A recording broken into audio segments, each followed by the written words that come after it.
Welcome everybody back to another episode of Woven Wings Live, where we bring you wisdom and tools for vibrant living. And I'm Gabe Crane. I'm joined, as always, by my co-host Rahul Didwania.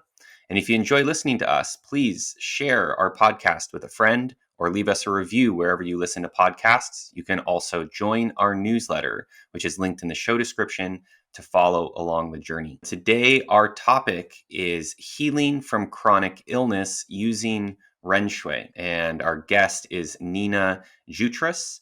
And we are going to be diving into Nina's personal story today about her own journey and recovery from chronic illness. And I think that this episode has some echoes with other episodes that we've done in the past, although we haven't done anything quite like this. We have had other Ren Xue practitioners on the show, which is a system based in Qigong that I also teach and practice. Those guests have included Norberto Rodriguez and Jackie Blunt, who are both excellent episodes. Our episode with Jackie, I believe, is out on our YouTube channel this week. If you search Woven Wings Live, you can hear about Jackie's own experience transitioning as a general practitioner, a doctor, and becoming more of a holistic practitioner through Ren Xue. And today, Nina is bringing us kind of a different dimension of that. It also reminds me of an episode we did with Aisha Malik a long time ago, about a year and a half ago, about healing and just the process of what it is when we face adversity, when we face health challenges, and really looking at how do we meet them, transform them, and go beyond them. And it's, of course, different for everybody, but I'm sure everyone in their own way listening to this can relate to some dimension of this topic and this experience. And so before I go further, Rahul, I just want to bring you into the mix here and just say it's awesome being back here with you again. We're at the outset of our 2024 season here, which is exciting and fun. I'm just curious for you, when you relate with chronic illness, you think about that topic and your own experiences with it, what kind of comes up for you? Thank you, Gabe. Yeah, great to be here again. And, chronic, my interest in this topic, I think, is twofold, right? One is you mentioned we're really going to be going into Nina's story. And I think it's always interesting, fascinating, inspiring, when talking to people who have navigated and overcome some sort of adversity, and overcome or not, right? Just even experiencing it and coming closer to that. I think there's a lot to be learned from that. And I'm eager to get that in this experience of talking to Nina. And then the second piece is you mentioned chronic illness. And, while I don't have necessarily as much direct experience, day-to-day experience with chronic illness, and chronic illness, of course, can mean so many different things. I was thinking about how much chronic illness is around, sort of the constellation of people in my community or people that are maybe 1 degree removed, ranging from cancer in our family to some mental illnesses like bipolar disorder. I was thinking of a friend who has like a lingering respiratory issue that may have been COVID before COVID was a thing, but that's persisted and has limited sort of the scope of what he considers possible in his life now in terms of just mobility and exercise and whatnot. Just also then hearing a lot these days about long COVID, even though COVID has sort of moved on from our regular day-to-day vernacular, maybe, I think the lingering effects for certain people are real and serious and persistent. And so just tuning into some of those things, I was like, wow, yeah, like just the experience of living and through something like that is not something I've learned enough about. And I'm eager to just connect with that with Nina. And then this idea of healing from a chronic illness, right, through a spiritual practice opens the door to just a lot of other questions, right? And just, I'm always fascinated by the potential connection between what the body might be experiencing from a physiological perspective and how we think about that from like a scientific and medical perspective and how that could be connected, right? And often it is connected to to the mind, to our emotions, to the soul. We touched on a lot of those things with Jackie, but eager to dive into a lot of that with Nina as well. So, just a number of themes that I'm curious to explore and excited to get into with Nina. No, thanks for sharing all that, Rahul. I feel like it really kind of makes the topic a lot more real. And if you're listening, I hope everyone is vibrant and healthy in your life.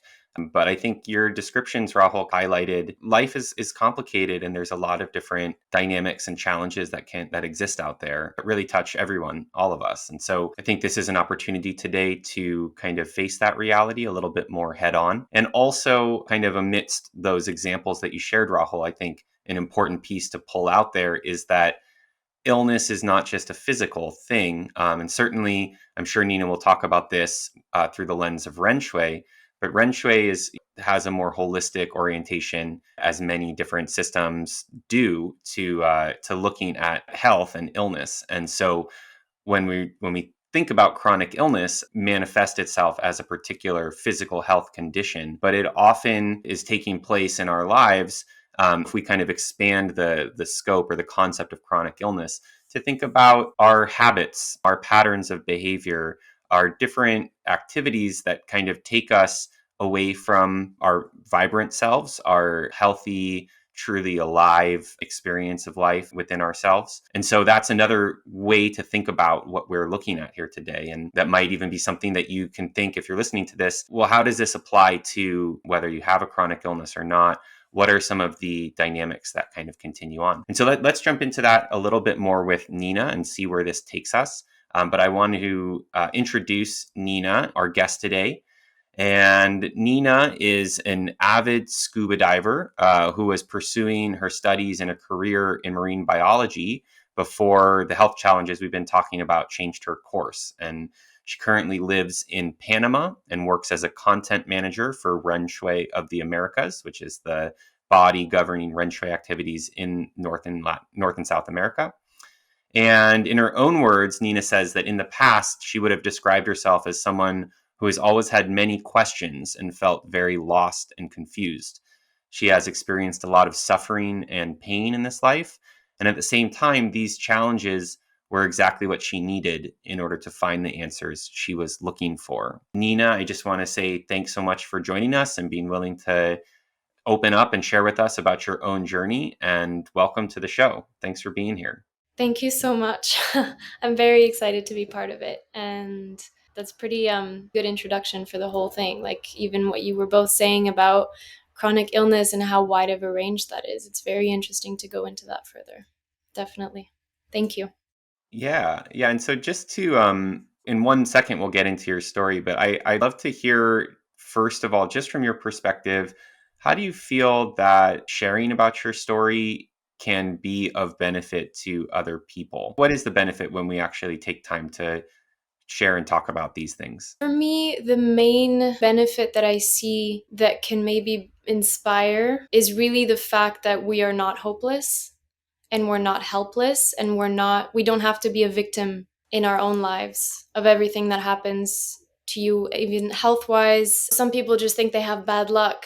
And I think that's really interesting because when you start understanding the laws behind, that's going to get into a deeper topic. Just interesting to understand that your life really is your own responsibility, and it always has been. But the ignorance that we carry with us for the majority is really the thing that keeps us from taking responsibility and changing our lives. So really, I think for me, the most inspiring thing that I can share is that no one is helpless, no one is hopeless, and no one is a victim of anything. This is a big topic too, because it's not absolute. Nothing is black and white, but you really can take charge and change your life in the deepest, most real way. Like you really can if you have the right tools. I love about what you're saying, Nina, is it started with this idea of like sharing a personal story. But what I'm hearing in your answer is it's like to rewrite your own story, right? And take it from one of, you said hopelessness or victimhood to one of agency, right? And holistic health and belief and vibrancy. And I think that's a lot of what we're pursuing, right? With the conversations we look to have on show as well. And so with that, would love to set the stage for ourselves and for our listeners. And if you could just take us through your story, right? And, in particular, what were the health challenges that you experienced, and how did they come to be, and how did they take shape in your life, and even shape your life and mold your life during the period that they were present? And would love to just have that foundation. Sounds good. I'll try to stay on a more surface level, just going through, yeah, kind of the external manifestations of health issues and how they affected my life. The worst of it started when I was 13. Almost the first time that I got my cycle, my period, was I had a hemorrhage. So a cyst rupture on one of my ovaries. And this was kind of the introduction into womanhood for me. So not an easy start. Yeah, that lasted. It pretty much happened almost every month, every second month for almost 10 years. I was quickly put on medication for pain. They actually diagnosed me with endometriosis, very advanced endometriosis when I was, I think, 17 or 18. So I went 5 years without knowing what it was. Like, it was just, all they could tell me was that I had cysts rupturing in my ovaries. Like, they would just grow and they would just rupture, and I would have hemorrhages and just incredible agonizing pain almost every month. So I don't remember exactly how old I was, but maybe 14, 15 when I started. They put me on codeine. They sent me home with morphine. So I just became very, very used to escaping the real problem. And my life really started to revolve around just taking a lot of painkillers and just being constantly afraid of the pain. And that really affected my social life, my schoolwork, my relationships. Like, it just started shaping my life, basically. My life started to revolve around that. And a lot of hospital trips. Yeah, just this, like, not knowing what it was and how to solve it was really a big issue. And just Western medicine in Canada just doesn't really have that big of a history with studying endometriosis and all of that. So it was not known to them really, and they didn't know what the tests were to test for that. And it wasn't really recognized as something serious or something valid, I guess, in a way. Like, I think a lot of women have a lot of pain during their cycle, and it's just kind of pushed aside as, like, well, that's normal, or a lot of women experience this, so it's fine. But it's really not. It's not a way to live, and your life starts to be really centered around that. So for 10 years, almost 10 years, I was a very sick person that always took painkillers regularly. Yeah, and it just affected everything. Like, it really had a cause effect relationship on everything in my life, including the studies that I wanted to do. Yeah, Yeah. I'm curious if you could just elaborate a little bit on that point, Nina. You're describing the way that the discovery of the health issues and led to medications, and then those medications kind of led to an experience that really became all pervasive in your life. And I'm just wondering, could you take us a little deeper into the experience of that, or the way that something that is supposedly affecting one area of your life kind of ends up affecting everything? Yeah, of course. So it's interesting because it actually became a huge part of my identity. I would almost say most of my identity really revolved around that. Like, that was who I was. And I remember I even came to a point where I would warn people when they got close to me, I would warn them that I can have these, like, very bad episodes and just in and out of the hospital. And I remember some of my close relationships would see me in states that were traumatizing for them, because that's just not something that you deal with every day. So it really became who I was. Being on painkillers became a habit, honestly, and it's hard to have a real objective view over that time, because I was just like, I wouldn't say, actually, this is interesting. I wouldn't say that I got addicted. I was warned a lot by the doctors that I was so young taking these very intense opioids, and they would warn me about getting addicted. But there was always a part of me that I always felt the come down, and it always kind of, I think that's the thing that really made me not want to take it unless I actually needed it, because I didn't want that come down. I always felt really bad. So that was helpful, actually. If there wasn't a come down with those drugs, I think I definitely would have been in danger with it. I don't know what the deep effect it had on my brain, which was still very much developing, and on my physical health, on every part of my life. It really, yeah, like, I don't know if this is sort of the question that you were getting at, but it really, what's the word? Rippled. It had a ripple effect on everything. I just didn't know why I was here and why me, right? This question always came back. Like, I was looking around, everyone told me that I looked like a healthy teenager. And I was trying very, very hard to be like everyone else and just have a normal life. And it was actually making things a lot worse, because the normal life that most people lead at that age as well is very, for the most part, unhealthy. It's just indulging, it's a lot of pleasure, a lot of trying things that are not healthy for your body and your mind. It's just a lot of just kind of reckless behavior, I would say. And I really tried to fit in with that. And I did a lot of reckless things, but it definitely just made everything worse. So I felt like I belonged in a way, but my life was just getting worse and worse, like with that need to belong, because I just didn't know what to belong to, because it was just so unhealthy and it was just making me more sick. So, oh yeah, it was a whole thing. Yeah, yeah. I mean, you've really painted a very vivid picture, I think, of what that stage of life was for you. And I just have one follow-up question. What I'm hearing is you had this illness, right? That even medical science, where you were, hadn't really taken seriously or figured out, right? And that led to this identity of basic being built around pain management and all the thoughts that came with that. You mentioned at the outset of the show feeling like a victim, right? I think why me, right? Really, I imagine captures that essence of that victim mindset. I'm curious if you could paint a little bit more around the stories that you had, going in your mind at the time, and also like what were you using? Which stories or internal dialogues? What were you using to cope with this experience? Right? It sounded like there's a level of seeking belonging and even doing the things that we do at that age to find belonging. But obviously, you were doing that with this pain experience, in as your companion through everything that you were doing.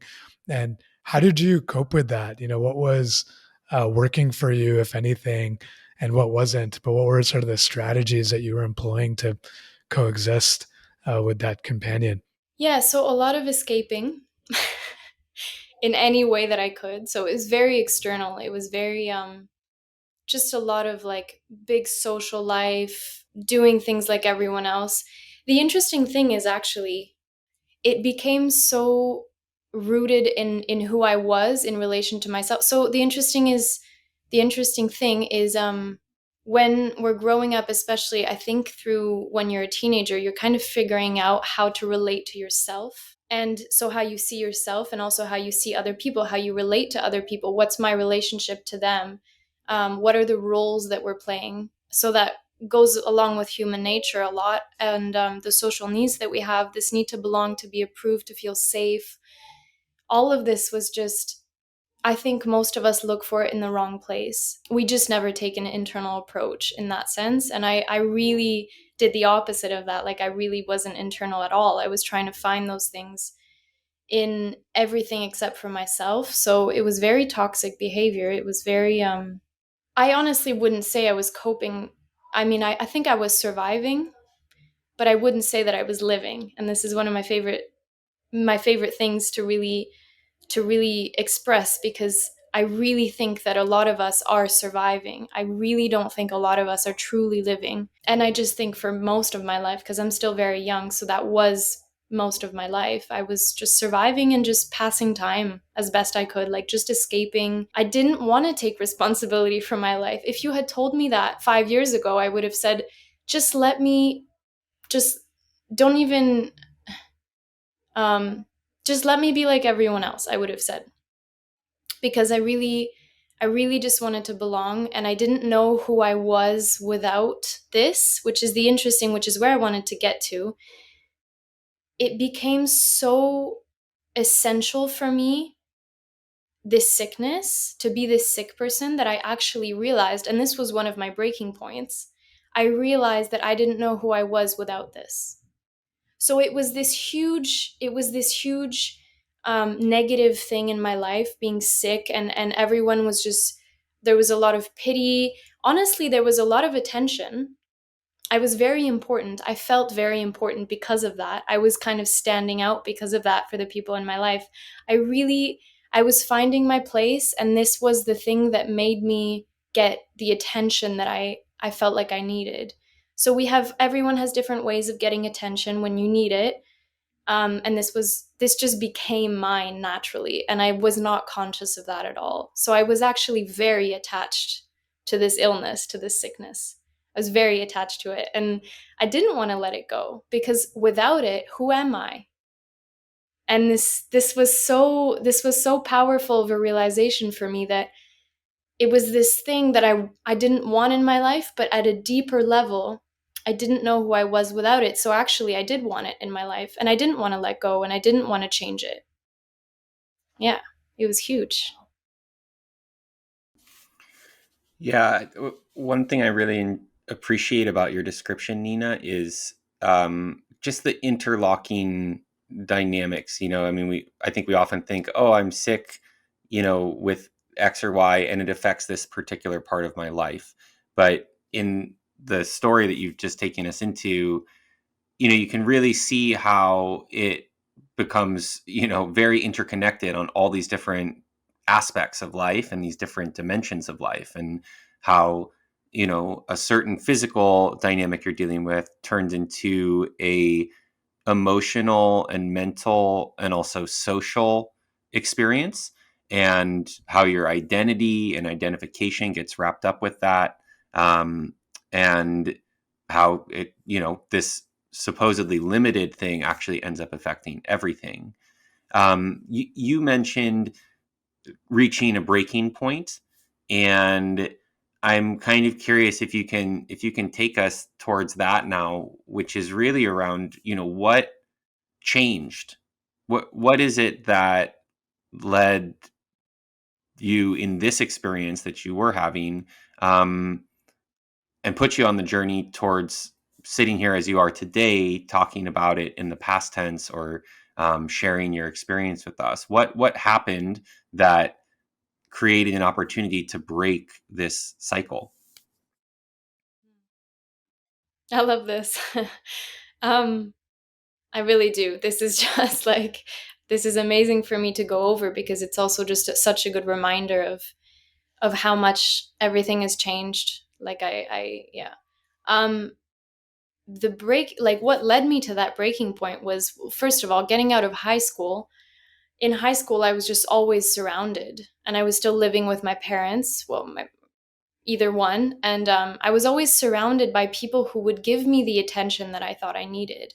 So I was always getting a little bit pampered, and getting like, feeling important, feeling like I mattered because of this. So really reinforcing that part of my identity, and really reinforcing the attachment that I had to it.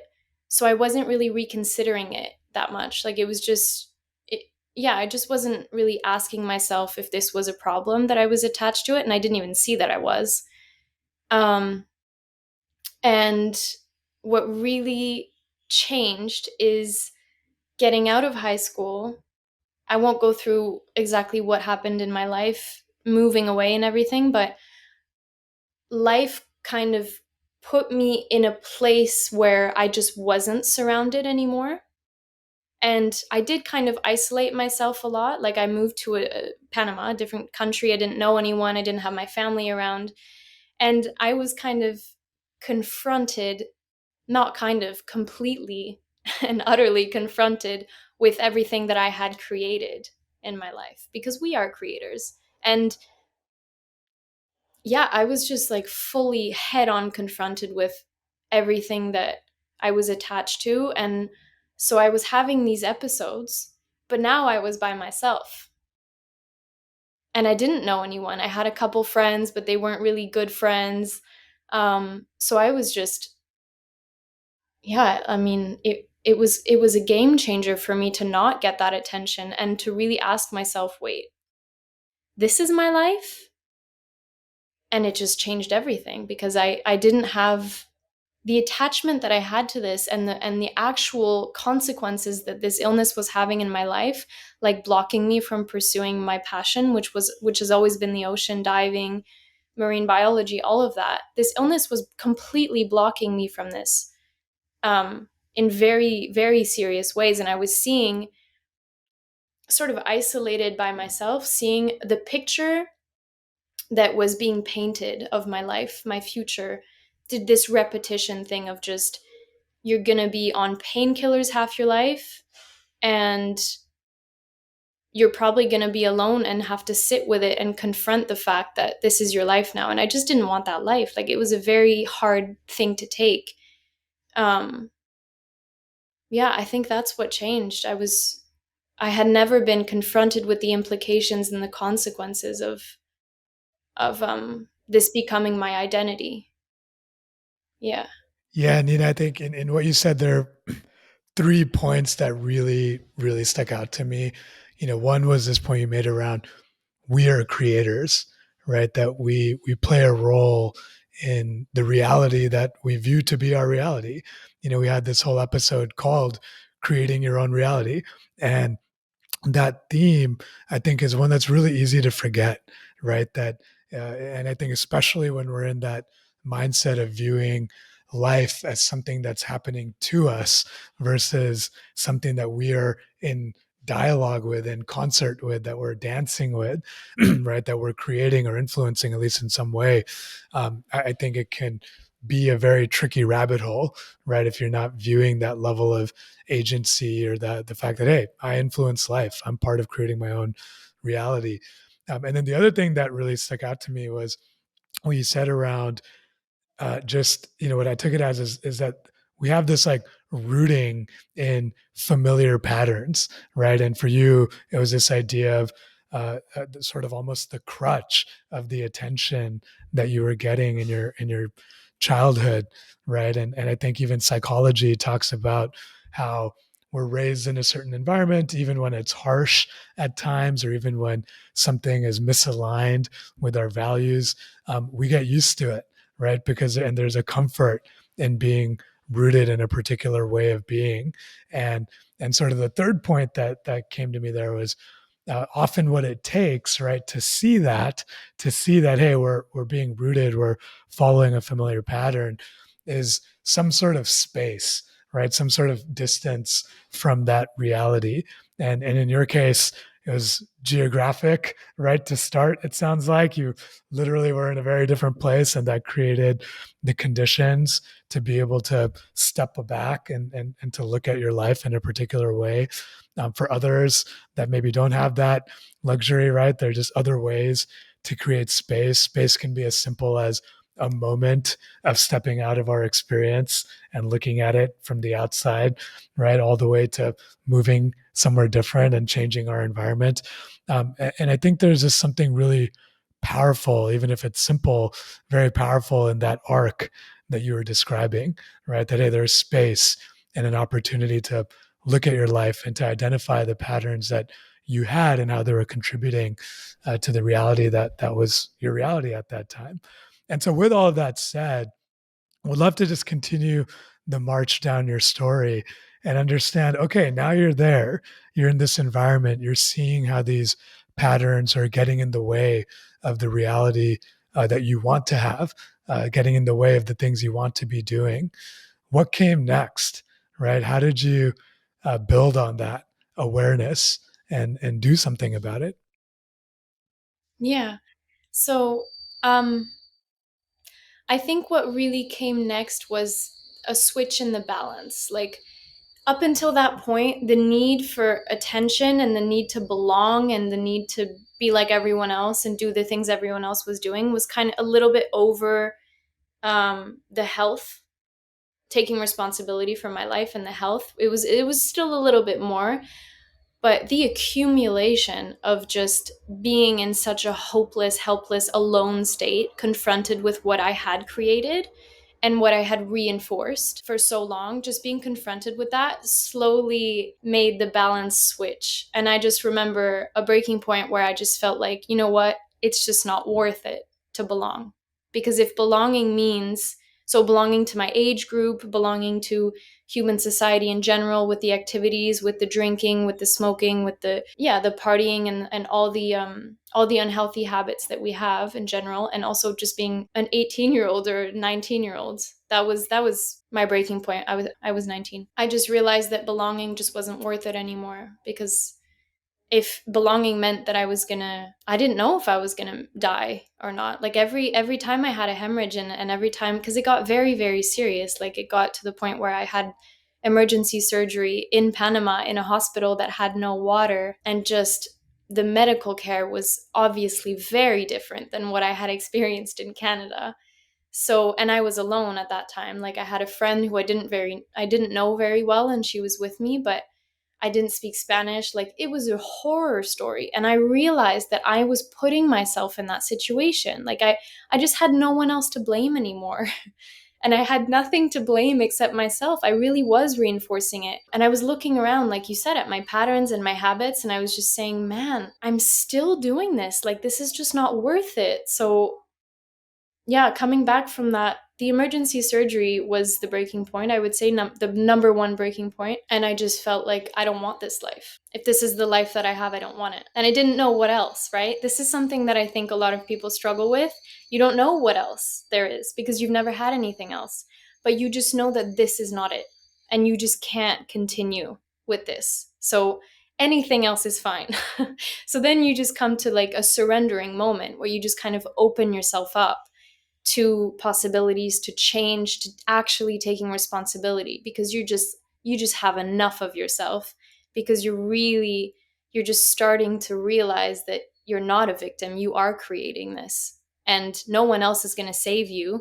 I think I waited for a long time for Western medicine to save me, for some magic doctor to come along and tell me exactly what I had and give me a treatment, for my parents to save me, for the country, moving countries. I thought that would save me. I thought diving would save me. Like just anything but myself, anything to avoid taking responsibility for myself. So yeah, that was the first breaking point. And I told my mom, because I was very close to her and still am. I told my mom, look, I give up. I tried to do it my way. And I just told her, I need your help. Like, I don't want this life. And so I did a lot of research. I found a specialist of endometriosis in France. I booked a flight to France. I changed my diet. And this is something I was resisting for a long time, because endometriosis is inflammatory. Like it's an inflammatory disease. So anything inflammatory is going to make it worse, which is basically everything I loved. Like all the pleasure that I was getting from food and drinks was inflammatory. So it's just like the worst situation to actually come to that point where you're like, okay, I'm ready to give up everything I love. um, because it's just not worth it. So I really came to that point. It took a while, but I just surrendered to it, and I said, okay, I'm done with, I'm not going to go through the list, but most of the things that I really loved eating and drinking and doing were just they were out of the situation now. And I got that surgery, and I completely changed my diet. They wanted me to do some chemotherapy so that it wouldn't come back. And I was just like, no, I'm not going to continue putting my body in that state. Um, and after that surgery, it took another 2 years, I would say, for me to get to the point where I was going to change even more, because I was still taking morphine and I was still taking painkillers every month, a lot less, and it did help, but I was still very dependent on the painkillers. Yeah. And then that takes us to recently. I don't know if you want to jump in. Wow. Yeah. So I think one thing I'd be curious to hear more about, Nina, at this point is you said you reached out to your mom, and there's elements around the personal responsibility component that I think are really interesting and important. I'd love to check in about those later, but it sounds like, you started in broadly speaking, you started to take that personal responsibility and get into some of the changes that were suggested, changing your diet, making these kind of more intensive interventions in your life. What was the role that your mom played, or, in reaching out and connecting with her?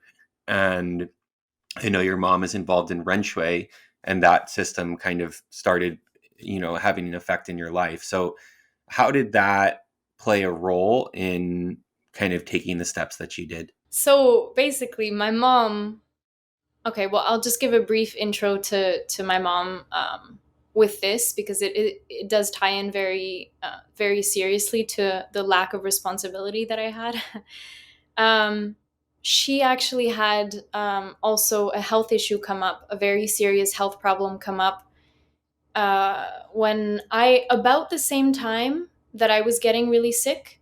I think it was a little bit before. So she had a health issue. I had no idea about this. She didn't tell us anything. But a friend of hers, I'll give a very brief explanation. A friend of hers gave her a book about Ren Xue, and she read it, started practicing, healed herself almost immediately. And it was something that was deemed incurable by Western medicine. Like, they were telling her that there was a major surgery involved. There was a lot of just lack of understanding in general, I think. And she just healed herself in a week. And the doctors even asked her for a book because they just couldn't believe it. And so I found out about this. I don't even know if she really told us about this right away. I think so. That's about the time that she started practicing, and she started doing the teacher training and got really involved with it.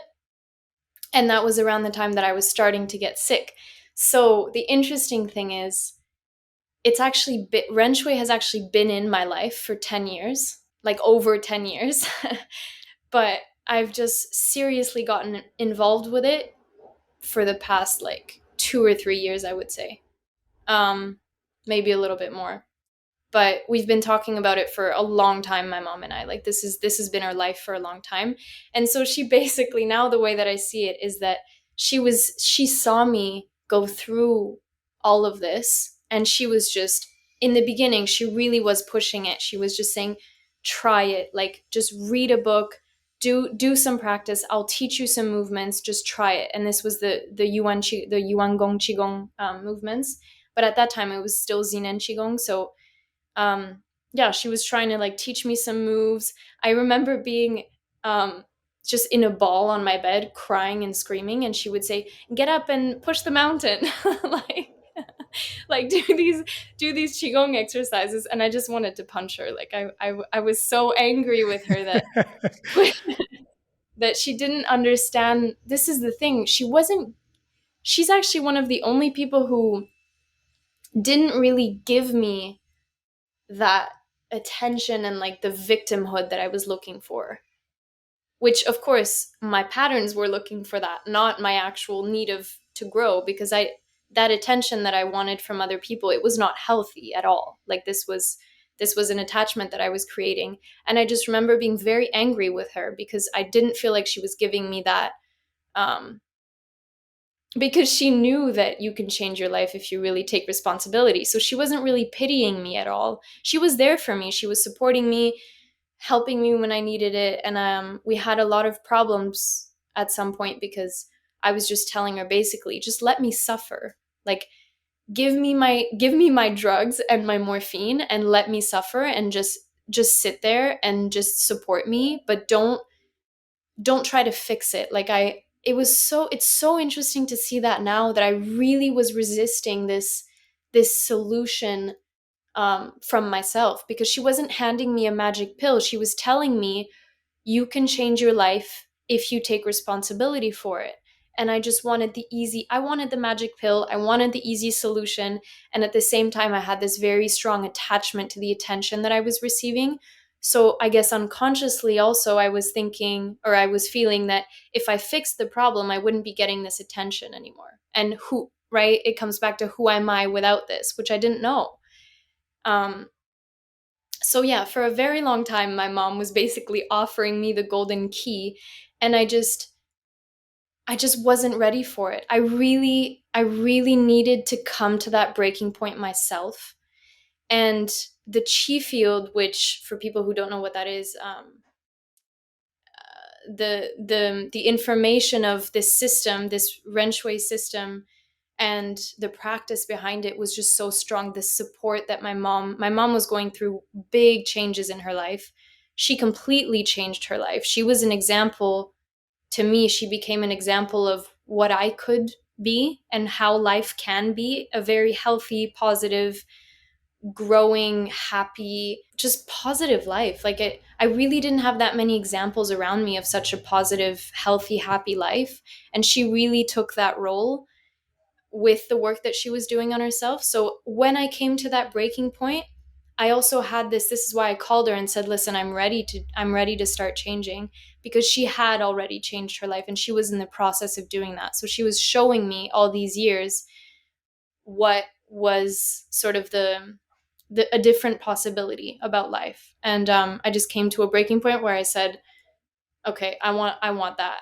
I want a healthy, happy life. I'm ready to let go of all the rest. Like I'm done with, yeah, I'm done with this attachment. This point around personal responsibility, right, that you've been coming back to a lot, Nina, is really feels like the core message here is like, hey, we have this agency, and that agency comes from feeling a sense of responsibility and ownership over what we create, right? And I'd love to dig into that a little bit with you. In your experience, it sounds like there was a breaking point, right, that really made it almost clear or not, of like, hey, if I keep going down this path, it's not worth it. I can't. I don't want this path anymore. I need to look at something different. And so, and that produced the conditions of readiness, right? I think you used the word. I was ready for something different, and I love the way that you have contextualized that now in terms of your story. You're like, hey, all of it, everything that happened to me was what I needed to become ready, right? And that's such a like beautiful rewriting of that experience, right? Or not even rewriting, but characterization of that experience. And so I have two questions for you. One is, do you believe that a breaking point, is necessary, right, to produce that shift from one of passive survivorship to active responsibility and ownership of our life? And then the second is just like describing the experience of personal responsibility, right? What does it feel like to be able to have that energy flowing through you, right? To a point where you're willing or able to let go of all the things you love, right? As you were describing it earlier. And I'd love to just have you characterize or fill out the experience of feeling personal responsibility. Yeah. So the first one, the breaking point. Actually, someone asked me this a few months ago, and I thought it was such an interesting question. It's kind of the same thing. He asked me, "Do you think suffering is necessary in order to come to change, to really change your life? Do you think you need to suffer in order to really change your life?" Um, I'll just start by saying I'm still very ignorant in everything. I have so much to learn and I need to grow so like ridiculous amount. Like this is a lifelong work. It's never nothing is ever gotten. Like you can never get anything. You can always learn more about it, and it's just a never-ending process. Um, but I really personally believe, and this is something that I've been noticing around me too, with people in my life, people I'm meeting, people I'm talking to. The suffering is a reason to change. Um, and it's just not going to happen on its own. So when sometimes I tell, like, I don't really talk about myself that much, but when I do get into my personal story and people tell me, "Oh, I'm so sorry that you've been through all of that and that you've experienced that at such a young age," it makes me smile so much because I genuinely feel in love with everything that I experienced. Like, I feel in love with, oh, with all the suffering that I experienced. I can't believe how lucky I was to get to this point at such a young age, because I think, and even the age doesn't matter, but I have in this life, I mean, I'm not getting here when I only have like 30 years left, right? Like, I'm really getting to this point where I'm ready to change my life and really work on myself at an age where I have a lot of room to grow still. Like, I still have a lot of margin. So yeah, I do think that suffering is necessary up to a certain point. I don't think there's going to be any real fundamental change if there's no problems involved or suffering involved. And the interesting thing is, it also comes down to awareness, because it depends on your definition of suffering. If you're comparing the normal state of a human life in terms of the majority, I would say the majority of human beings are constantly suffering, but they just have no reference to what it is to be in a good state. The state of constant pressure and stress and attachments and all the patterns that are in our life all the time, guiding our life, the expectations that we carry with us, the fear that we carry with us, is constant. It's manifesting on different levels and in different ways in different human beings. But this is what makes us sick. And I would say it's very rare to meet someone who, very rare to meet someone who is genuinely, seriously healthy and happy for their whole life. Like, they can, and I don't remember what this expression is. It's like the more ignorant you are, the happier you are, kind of thing. I just don't believe that's true. I think the more ignorant you are, the more of a victim you are. But there's the whole law of cause and effect and consequence that happens, and the continuation of life, reincarnation, you can call it whatever. For me, it's an objective reality. Like, this is not the one life that we have and then we just disappear and vanish out of thin air. No, there's a continuation. And that kind of ties into the experiences that you're going to have in this life. Like, there is nothing. I was 13 years old when I started being very sick. There's just nothing that happened from 0 to 13 that could have made me. Like, there's just no root cause. You can't tie it back to this life. So that's a very long answer to say, yes, I think suffering is necessary. I think a breaking point is necessary in order to, it's kind of a surrendering movement. And it also goes into an analogy that I love. When your cup is full, there's no room for more. So if your cup is full of all the activities and all the distractions and all the attachments and all the identity that you have, if you're full of that, there's just no room for change. And until you really pour some out, which is the surrendering movement, the breaking point, the releasing, the need for change is just emptying that water out of your cup and making room for change. So yeah, definitely necessary at some point. And then the second one was about personal responsibility. I can jump in there because I'd like to kind of deepen this inquiry into personal responsibility a bit, and also share maybe some I don't know, skeptical voices or perspectives that we haven't really surfaced in the conversation yet. So I'm just curious, I think Rahul was asking you for a description more of what that personal responsibility really looks like. And I think alongside that, what I would ask is, um, when does personal responsibility, when might it be problematic?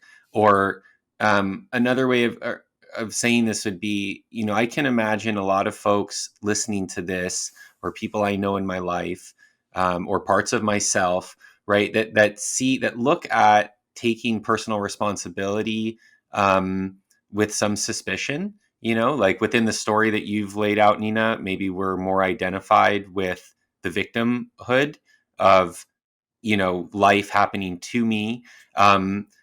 But also there's some truth to that, if I speak from within that frame of reference, that I can't control everything.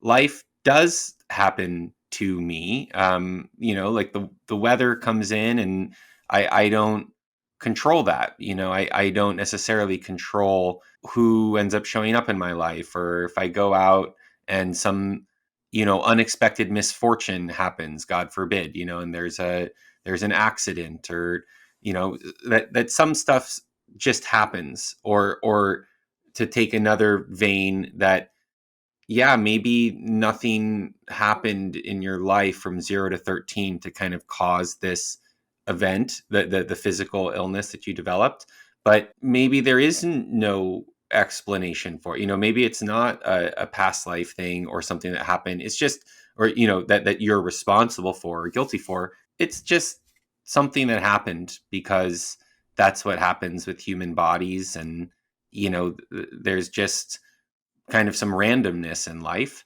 And so I'm wondering if you could kind of walk us through that, because I think, and try to disentangle some of these ideas, because I would think personally there's some elements of truth to that, but at the same time, the approach, the stance in life that you've been able to arrive to sounds like it has been incredibly empowering, and it's facilitated health. It's facilitated a positive experience of life. And that's, I think, what we're all going for, right? So I guess my question in there, building on what Rahul's asked, around just coloring in this experience of personal responsibility, is when is it a healthy version of that, and when is it maybe bleeding into something that is shouldering too much of a burden, or putting too much blame upon ourselves?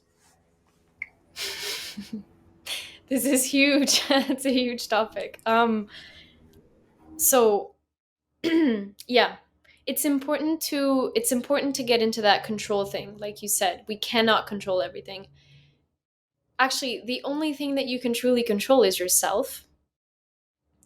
And what's interesting about this sense of personal responsibility is there's also with that kind of a letting go of this.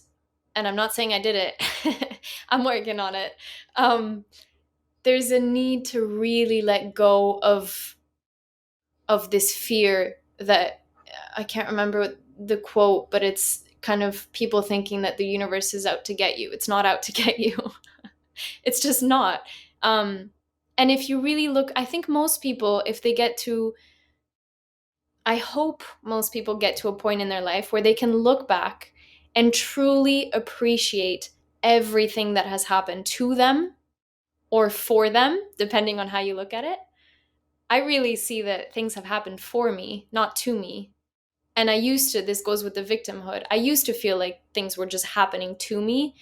But the thing is, it's really not personal responsibility, or at least in my view, it's really not about controlling your life. It's about controlling yourself internally. So it's really about getting into understanding there is no this polarized thinking that we have, that something happens and it's a bad thing and it shouldn't have happened. What makes you think that? Really getting down into questioning every single judgment that you make about your life. Why do you think that's a bad thing? If you judge it as a bad thing, you're actually closing yourself off to the opportunity of turning it into something that can help you grow. You're putting it in a box of that shouldn't have happened. That's bad. You're closing yourself off. You're actually just digging a hole and trapping yourself in it. This is something that Yuan Tse says, the founder of Ren Xue. And I love it. You are digging a hole and trapping yourself in it. Like, if you see everything in life as a thing that has happened, then you can learn from anything and grow from anything and really use anything to just, I don't know how to say it better, to just grow. Like, nothing is a bad thing. Everything can turn into a good thing. Or if we don't even have to say it's a good thing, it's just a thing that you can use for your healthy development. So that personal responsibility is really also about just letting go of control of anything. that happens around you, to you, for you, whatever. The only thing you can truly control is your state and how you see things, your worldview, how you view yourself, your relationship to yourself, your relationship to other people in your life, to the universe, to the things that happen in your life. You can't control them, but you can decide how you see them and how you relate to them, and you can turn it into a positive thing for growth. And this is such a golden key that I just love, because of course we can't control the weather, and of course we can't control if I'm walking down the street, someone comes over and hits me on the head with a brick, like, and I'm in the hospital for a week. You would, right? You would be like, why? But maybe we're just so ignorant, and I love how ignorant we are, because it also means we have so much to learn, and we can grow so much, and it's so inspiring. Like, if we knew things in a definitive way, it would be kind of depressing, because then there's just no movement, there's no growth possible. But everything is open. And if you want to kind of joke about it, like that brick example, or someone just hitting me in the street when I don't know them and I have no idea why it happened, you have no idea. If that didn't happen, maybe you get run over by a car in like the next 5 minutes, but you were not in that place because of what happened. So it's actually the universe kind of saving you in that sense. And that kind of brings, so you just have no idea. And people who really try to get into why things happen, it can be an issue, because you're really getting into our ignorance, and we don't know what we have caused. And this is actually, I'm getting back into what you were saying about um, this life or past lives, the cause of things. Everything has a cause and an effect. Everything has a consequence. And I understand that some people are still thinking, or still, some people think that things can happen randomly. I just have never, I, I just have never connected with that. There is a reason for everything. And if you don't see the reason, give it a reason.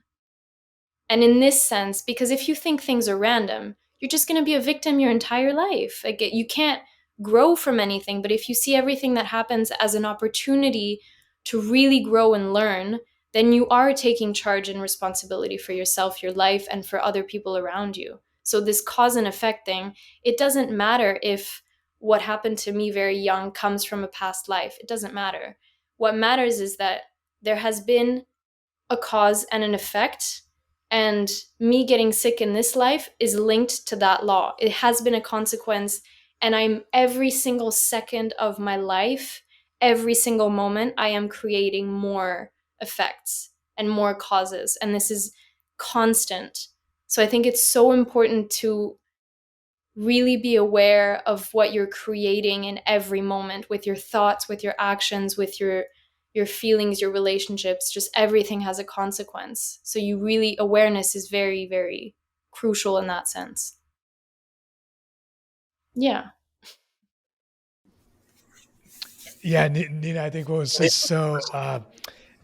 so many rich points in what you just said, and even some things that maybe I don't fully align with. The way you talked about it sort of brought me back to some points around reality that I've really been pondering and trying to practice over the last couple of years, right? So one is this idea of balancing responsibility, or our sense of personal responsibility, with what I would describe as equanimity, right? Which is, hey, I'm going to do what I should be doing based on my sense of responsibility, based on what I think is right. And I also recognize that I can't control, right? And responsibility and control, it can be a very fine line, as you really went into. And then the other part of that, other side of the equation, that I think enables some of that letting go of what's happening, is what I would describe as opening up to cosmic beauty, right? This idea that, hey, you said, hey, that there's always a cause and effect, that there's the universe acting in a certain way, right?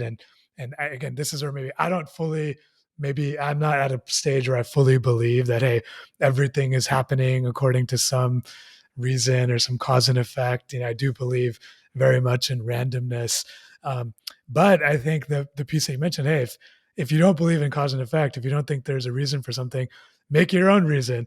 And that I fully believe in, like this idea that, hey, we have the ability to choose the narratives that we operate from, the belief systems that we operate from, the reasons that we think something is happening. And I think it's a very empowering way to move through the world, and often when I have this conversation with some people, there's a degree of maybe agreeing with it, and then a degree of also like, yeah, but you can't just always give something a reason, right? Sometimes I just want to be mad. Sometimes I just want to be sad. Sometimes I want to just indulge in the narrative of, hey, this happened to me, right? And even to that, I'd say, okay, that's also okay. It's not like we have to be operating from this place 100% of the time, but there really is something, to being able to interpret happenings and to interpret life and to interpret things that are taking place, in the way that serves us, right? And that's aligned with the way that we're moving through the world. And so I just want to appreciate that message and that reminder, because it's definitely something that I myself am trying to practice more, and stay connected to as a learning, in my own life.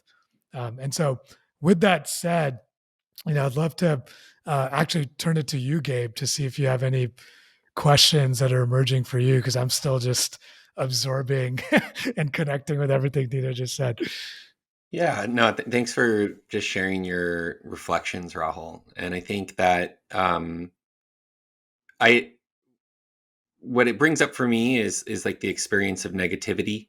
And you talked about polarized thinking, Nina, and I think we get into these kind of fixed expectations.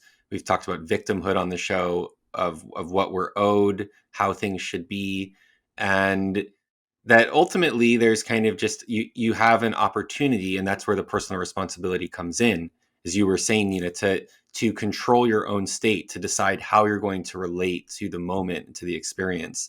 And yeah, like some of those examples you gave, Rahul, of yeah, but I just want to be in, I just want to be pissed off. I just want to be in the crappy experience of my life. And that's okay, right? There's some space for that. But I'm really struck by that. I'm thinking about that in my own life with challenges that I face, narratives that I can get into where I just start to feel, well, I mean, I just start to feel bad. I just start to feel negative. And there's all sorts of different specific, reasons for that, or examples, or I have like the stories that are going in my head.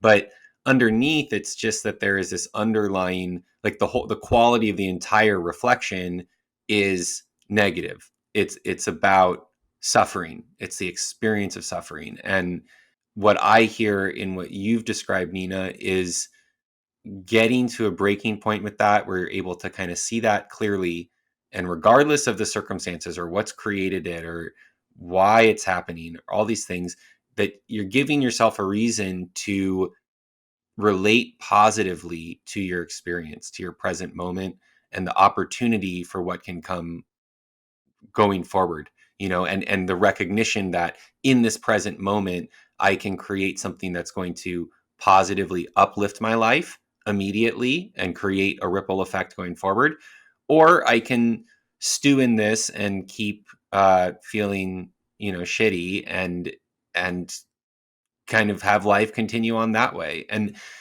when I look at examples from my own life, and then people I know in my own life, and some of those examples you just gave, Rahul, the stories you've shared, Nina, I just think this is something that really confronts, I know, me personally every day, all the time. And we have that choice in front of us of what we do. And I think for a lot of us, myself included, there can just be so much resistance to that, of not wanting to, or being willing to get out of the negativity, or maybe saying how. We don't know how. Maybe there's some ignorance involved, but also just that, as you said, Nina, the negativity can be very comfortable and reassuring, because it's familiar, it's what we know, and we get certain things from it. And so I guess what I would ask you, Nina, is for those of us out there who are struggling with that, who find ourselves in those, seemingly trapped by those repetitive voices, and that experience of negativity, what can we do? Like very specifically, what can help shake us out of that and say, hey, like, try this. There's something different. There's a different opportunity, different experience of life that's available to you. What would you say for people struggling in that experience? The thing that comes up right away is examples. This is huge because when you were saying negativity is very comfortable, what I was also hearing and getting from that, and really is crucial, is that negativity is common. Like, that's just the world we live in, and that's just the norm. When someone passes away, it's normal to be very upset about it, cry, and I'm not saying that we shouldn't. But I'm just saying the normal situation when something considered negative or bad or something that shouldn't have happened, the reaction is always negative. And this is reinforced. If you want to just talk about this lifetime, it's reinforced your entire life. If you live with these examples, which the majority of human society is like this, so the majority of human beings grow up with these examples. And then if you want to get into the past lives, how many lives has this been reinforced? That this is a negative thing that happened. Negative, negative, negative. But the objective view of life, again, it's not polarized. Something seemingly negative can turn into a wonderful thing. Something that seems good can turn into something that is very bad for you. And this is just it's so hard to impose a value judgment when we operate based on ignorance, because we really have no idea about the laws of human life. We really have no idea how the consciousness works, not in a true, real way. So, of course, we're trapped in these patterns. It's just normal. And I have some people in my life that tell me, well, I just can't get out of this. Like, I don't understand how to change. And this is so hard. And I'm just like, yes, it's very hard. That's not like, I'm working on it constantly every day. I can see myself also trapped in some old patterns still that I'm very much working on. Um, yeah, just a side note, one of the big things that has changed for me is that I'm extremely joyful and happy to do this work now. And in the beginning, before you really get into it, it can seem overwhelming and it can seem like I don't even want to try, because it's just so huge. Like, because you just get so trapped in it and you just don't see a way out, which is fair enough, because coming back, cycling around, if we don't have those examples, it's just not going to happen. You're not going to invent it out of thin air, and this is what my mom gave me. And then when I really got into this taking responsibility, I started going to retreats, and like I started reading a book actually from Ren Xue and from UNC, and just started understanding all of this, and it really just changed everything. It was mind-blowing. I fell in love with it right away because I was understanding how he really, it really says how hard it is, and it says why it's so hard. And I love it. Like, it's just, it in a way it's really reassuring, because it's not something that's telling you you can change, it's easy if you want to. No, it's very hard. It's the work of a lifetime, it's never over. But once you start understanding and having access to those tools, it really becomes more joyful. I'm not going to say easy.